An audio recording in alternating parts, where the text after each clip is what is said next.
Good afternoon, friends. Welcome you all. You're watching Ajay Pro Global channel, and this is Ajay. Today we're gonna discuss about crude oil के intraday levels क्या रहेंगे, crude oil की intraday level की strategy क्या रहेगी, उसके बारे में बात करेंगे। क्रूड ऑयल की क्लोजिंग क्या रहेगी, उसके बारे में डिटेल में एनालिसिस करेंगे। न्यूज़ एनालिसिस जो भी प्राइस के वाली न्यूज़ आई है, उसके बारे में डिटेल में एनालिसिस करेंगे कि उसका मार्केट पे क्या इम्पैक्ट पड़ेगा। ओपेक प्रोडक्शन कट का क्या रहने वाला है, कब मीटिंग होने वाली है और क्या एक अजम्पशन बनाया जा रहा है, उसके बारे में बात करेंगे। टेक्निकल चार्ट के बारे में बात करेंगे। रिस्क मैनेजमेंट कैसे करेंगे, वोलेटिलिटी को कैसे मेंटेन करेंगे, कंट्रोल करेंगे, हेजिंग कैसे करेंगे, पूरा डिटेल में दोस्तों एक वीडियो बनाएगा। ये कम्बो वीडियो होगा, सब कुछ मिलेगा यहाँ आपको। Best intraday level strategies, skill, knowledge and everything you will get it.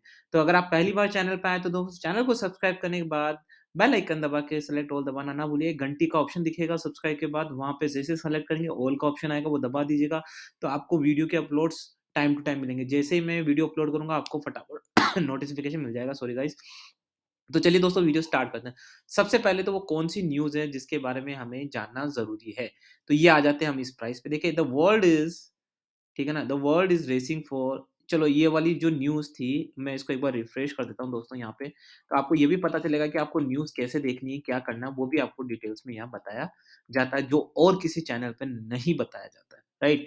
देखो, गैस प्राइस की बात हम नहीं करेंगे क्योंकि हम यहाँ बात कर रहे हैं क्रूड ऑयल के बारे में। नेचुरल गैस पे मैंने पहले ही वीडियो बना लिया, अगर आपको वीडियो ज देखना है तो आप वीडियो जाके देख सकते हैं, ठीक है ना? तो यहाँ पे दोस्तों वीडियो आई है वेनेजुएला से। एक वेनेजुएला से न्यूज़ आई जो मैं आपको यहाँ बताने जा रहा हूँ। ठीक है ना? मैं यहाँ पे सबसे पहले यहाँ क्लिक करूँगा गाइज़, इसको ओपन करूँगा, फिर आप यहाँ जाके आप यहाँ पे क्लिक करेंगे, राइट? तो वेनेजुएला की न्यूज़ आई कि वेनेजुएला के कारण क्या प्रोडक्शंस वगैरह का, देखिए यहाँ पे ये आई वेनेजुएला की न्यूज़। तो मैं इसको आप डिटेल में बात कर लेता हूँ। तो दोस्तों ये कल ही न्यूज़ आई थी, मैं आज क्यों डिस्कस कर रहा हूँ मैं बताऊँगा आपको, राइट? और आज की कोई न्यूज़ है या नहीं है उसके बारे में भी बात करेंगे दोस्तों, ठीक है ना? देखो इन्वेंटरी डेटा ये कल की न्यूज़ थी, दोस्तों आज वही न्यूज़ जो वेनेजुएला है उसके बारे में एक आया है अपडेट्स, मैं आपको बता देता हूँ फटाफट से, ये न्यूज़ मैं खोल देता हूँ, ठीक है ना? बाकी की मैं न्यूज़ बंद कर देता हूँ, ठीक है ना? तो वेनेजुएला की न्यूज़ का क्या इम्पैक्ट रहेगा, क्योंकि आपको पता है शायद आप लोगों ने सुना नहीं होगा, तो वेनेजुएला एक ऐसी कंट्री है जहाँ पे यूएस ने काफ़ी सारे सैंक्शन लगा रखे हैं। हालाँकि वेनेजुएला के पास काफ़ी सारे सोर्सेज़ हैं natural gas and crude oil के। लेकिन सैंक्शन होने की वजह से वहाँ पे कोई भी जाता नहीं है और कोई भी तेल-वेल निकाल, लेकिन अब जब ऐसी कंडीशंस आ गई दोस्तों, तो काफ़ी सारी कंट्रीज़ अप्रोच कर रही है। तो देखिए the 3 well plus unnamed sources have told Reuters that Washington could grant Chevron approval to significantly boost oil production in Venezuela।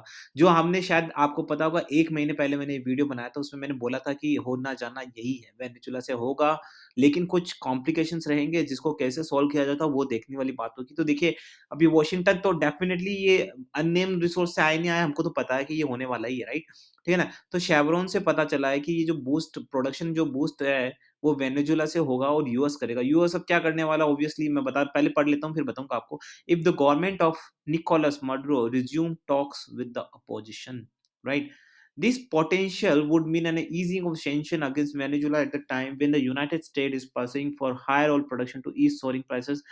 Over the weekend, talks are scheduled to take the place between the Maduro governments and the opposition.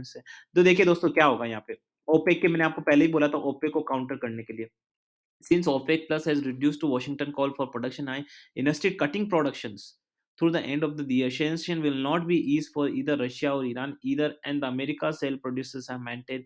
तो देखिए दोस्तों ये वही हुआ है जो हमने 1 महीने पहले वीडियो बनाया था। मैंने बोला था आपको, देखो ईरान पे सैंक्शन वो हटाएगा नहीं अमेरिका जब तक वो उसकी बात नहीं मान लेता अमेरिका की, और ईरान को भी पता चल गया है कि आज इसकी बात मान ली और आज कर लिया, लेकिन ये तो बात-बात पे बदलता रहता है। राइट? तो इसकी आज बात मान ली तो फिर पूरी ज़िंदगी भर मतलब पूरी लाइफ़ लॉन्ग इसकी बात माननी पड़ेगी अमेरिका की। तो ईरान भी अड़ा हुआ है क्योंकि ईरान के पास नेचुरल गैस और क्रूड ऑयल के भंडार हैं, राइट? क्रूड ऑयल के। अभी ईरान ने शायद क्रूड ऑयल को इंडिया को एक ऑफ़र भी दिया था कि आप यहाँ के हमारे खुदाई-वुदाई करें जिसमें आपको 45% आपको दिया जाएगा, 55% ईरान रखेगा, राइट? लेकिन इंडिया ने वो अभी प्रोसेस में चल रहा है। इंडिया इंडिया ने अभी कोई जवाब नहीं दिया है उसका, क्योंकि सैंक्शंस है यूएस के, इंडिया को भी 10 बार सोचना पड़ता है। यूएस से सीधी टक्कर नहीं ले सकते।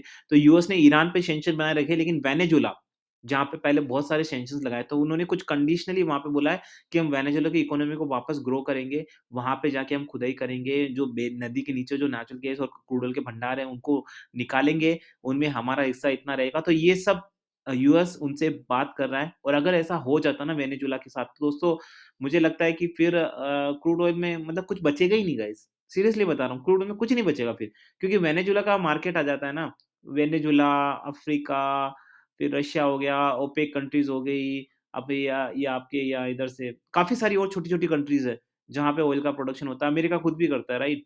तो मतलब इतना हो जाएगा कि मतलब भरमार हो जाएगी दोस्तों। फिर भले ओपेक कितना ही प्रोडक्शन करे, क्योंकि फिर ओपेक प्रोडक्शन कट करेगा ना, तो वो अपने पाँव पे कुल्हाड़ी मारेगा। आप समझ रहे हैं मेरी बात? ओपेक प्रोडक्शन कट करने का अपने पाँव पे कुल्हाड़ी कैसे मारेगा? ध्यान से समझिएगा दोस्तों, फिर मैं चार्ट पे आऊँगा फटाफट से। देखिए, अभी तक जो ओपेक प्रोडक्शन कट कर रहा था, वो क्यों कर रहा था आपको पता है? उसको चेन तोड़नी है सप्लाई डिमांड की, उसको डिमांड बढ़ानी है।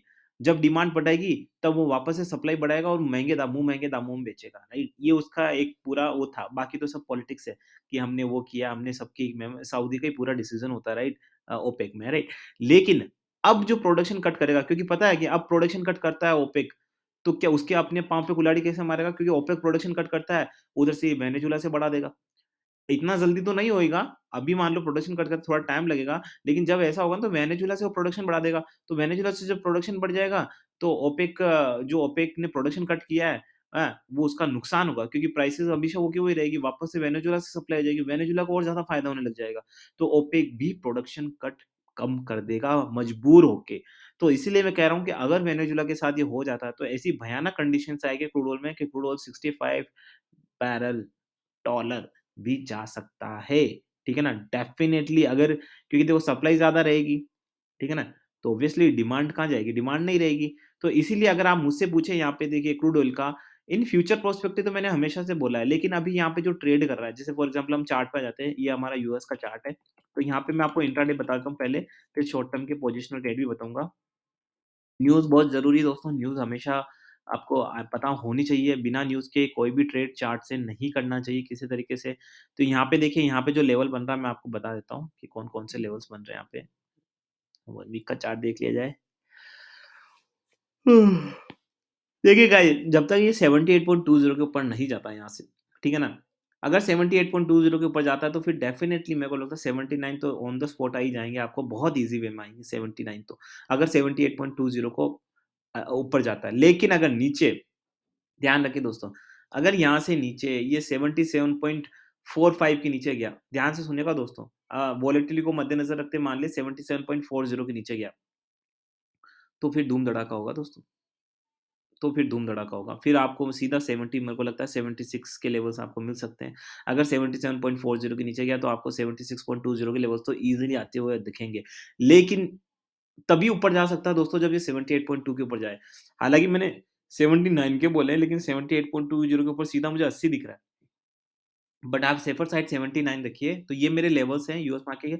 शॉर्टर पर्सपेक्टिव मुझे लगता है कि ये जो प्राइस है, ठीक है ना? ज मैं बोल रहा हूँ कि डिमांड सप्लाई का, तो ये प्राइस ऑलरेडी जस्टिफाइड है। I think 75 is the justify valuation अगर किसी तरह का प्रोडक्शन कट ना हो, ना ही इंक्रीज़ हो, मतलब एक नॉर्मल कंडीशंस में 75 का जो है, वो प्राइस सही है, राइट? तो मुझे लगता है कि यहाँ पे वापस ऊपर जाने के चांसेस तो बढ़ ही सकते हैं अगर आप थोड़े टाइम में देखें, लेकिन आने वाले फ्यूचर टाइम में मुझे लगता है कि ये इसका कोई ज़्यादा वो रहेगा नहीं, क्रूड ऑयल का, राइट? ये it will be trading around 65 और समवेयर 70 और समवेयर, राइट? बट अभी आने वाले 2-3 महीनों में डेफ़िनेटली मुझे लग रहा है कि इसका अपसाइड होगा, अभी बचा हुआ है, लेकिन आपको लेवल के हिसाब से जाना है। मैंने लेवल्स आपको दे दिए हैं, राइट? उस लेवल पे अगर कुछ बनता है, तो आप ले सकते हैं, राइट? तो अब मैं आ जाता हूँ हमारे इंडियन मार्केट में, क्योंकि काफ़ी लोग इंडियन मार्केट में ट्रेड करते हैं, तो उनके लिए भी तो कुछ देना पड़ेगा मेरे को, राइट? तो इंडियन मार्केट में बात कर लेते हैं।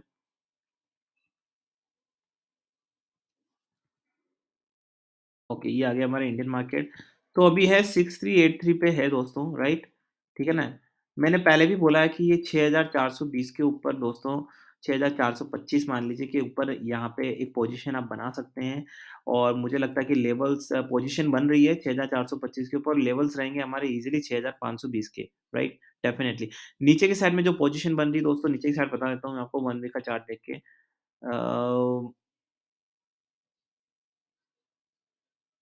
1 मंथ का चार्ट भी देख लिया जाए, 3 मंथ का चार्ट भी देख लिया जाए।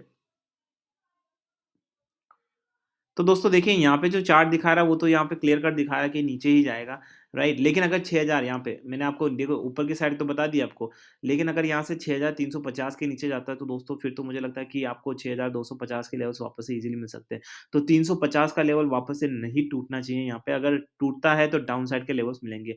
तो दोस्तों ये मेरे लिए लेवल्स यहाँ पे, ठीक है ना? अब मैं आपको बता देता हूँ कि रिस्क मैनेजमेंट कैसे करना है। तो देखिए रिस्क मैनेजमेंट की हेजिंग की टेक्नोलॉजी तो मैं आपको कई बार बता चुका हूँ, लेकिन एक और जो रिस्क मैनेजमेंट की टेक्नोलॉजी मैं बता देता हूँ आपको, बहुत छोटी-सी उसकी डेप्थ में हम बात करेंगे अजय का उल्टा चश्मा मैं वीडियो बनाऊँगा काफ़ी मतलब बहुत टाइम नहीं मिल रहा दोस्तों, लेकिन डेफ़िनेटली आएगा। फ्राइडे को इस वीकेंड पे आपको काफ़ी 2 वीडियोज़ आएँगे अजय का उल्टा चश्मा में, राइट? वो पे डेफ़िनेटली मिलेंगे आपको। तो यहाँ पे जो हमारी स्ट्रैटेजी वो रहेगी दोस्तों मैंने हमेशा से बोला है, मैं रिपीट करता हूँ, हालाँकि आपने सुना नहीं होगा कभी तो मैं वापस से रिपीट कर देता हूँ, कि क्या करना है कि जैसे हम मैं अगर यहाँ से बोल रहा हूँ कि मैं बुलिश हूँ शॉर्ट टर्म के लिए, फर्स्ट कीजिए मैं बुलिश हूँ। तो जब मैं शॉर्ट टर्म के लिए बुलिश हूँ तो हमेशा वो कॉल में कम रिस्क रहती है जब आप इंट्राडे में भी बुलिश रहें। Obviously right? तो वो कॉल ज़्यादा सेफ रहती है क्योंकि आप इंट्राडे में बुलिश है, शॉर्ट टर्म बुलिश है, इंट्राडे में बुलिश नहीं हुआ तो शॉर्ट टर्म में हो जाएगा। लेकिन अगर आप शॉर्ट टर्म में बुलिश हैं और इंट्राडे में बीरिश है और अगर आपने इंट्राडे में बीरिश वाली ले ली और वहाँ पे स्टक हो गए, तो फिर ये ऊपर भागेगा और शॉर्ट टर्म में भी हमारा बुलिश है तो और ऊपर भागेगा, फिर आप वहाँ स्टक हो जाएँगे। तो वहाँ पे रिस्क थोड़ी-सी ज़्यादा हो जाती है, राइट? हालाँकि हम वहाँ पे हेजिंग कर सकते हैं, लेकिन फिर भी एक वहाँ पे एक रिस्क बढ़ जाती है, राइट? तो हमेशा रिस्क फ्री ट्रेड वही होती है जहाँ पे दोनों ओपिनियन आपके सेम हो। शॉर्ट टर्म में भी आप बुलिश हो, इंट्राडे में भी बुलिश हो, तो वो एक परफेक्ट ओपिनियन रहता है। ये हमेशा दिमाग में ध्यान रखिएगा दोस्तों, अगर आपको रिस्क और ज़्यादा कम करनी है, ठीक है ना? तो डिस्क्लेमर दे देता हूँ, this channel is only for educational purpose, I am not certified SEBI adviser, I am not certified any kind of financial adviser, I do not recommend any buy and sell call to you guys. अगर आपको किसी भी तरह का trade करना है, तो आप खुद अपनी रिसर्च करिए, उसी के बेसिस पे आप ट्रेड करिए क्योंकि आपके प्रॉफिट लॉस की ज़िम्मेदारी हमारी नहीं है। हम सिर्फ़ यहाँ पे एजुकेशन चैनल चलाते हैं, अपना पर्सनल व्यू देते हैं और जो भी चार्ट के बेसिस पे सिग्नल्स मिलते हैं, वो आपको यहाँ पे बताए जाते हैं। न्यूज़ का एनालिसिस ईमानदारी से किया जाता है। तो प्लीज़ आपको कोई भी ट्रेड करना है तो आप खुद अपनी रिसर्च करिए, उसी की बात करिए। ठीक है ना? आपका पैसा है, हार्ड अर्न्ड मनी है, always utilise, always take a knowledge with proper skills only invest it. Without any skills, without any kind of like this, please don't invest it. Okay. So this is Ajay and signing off.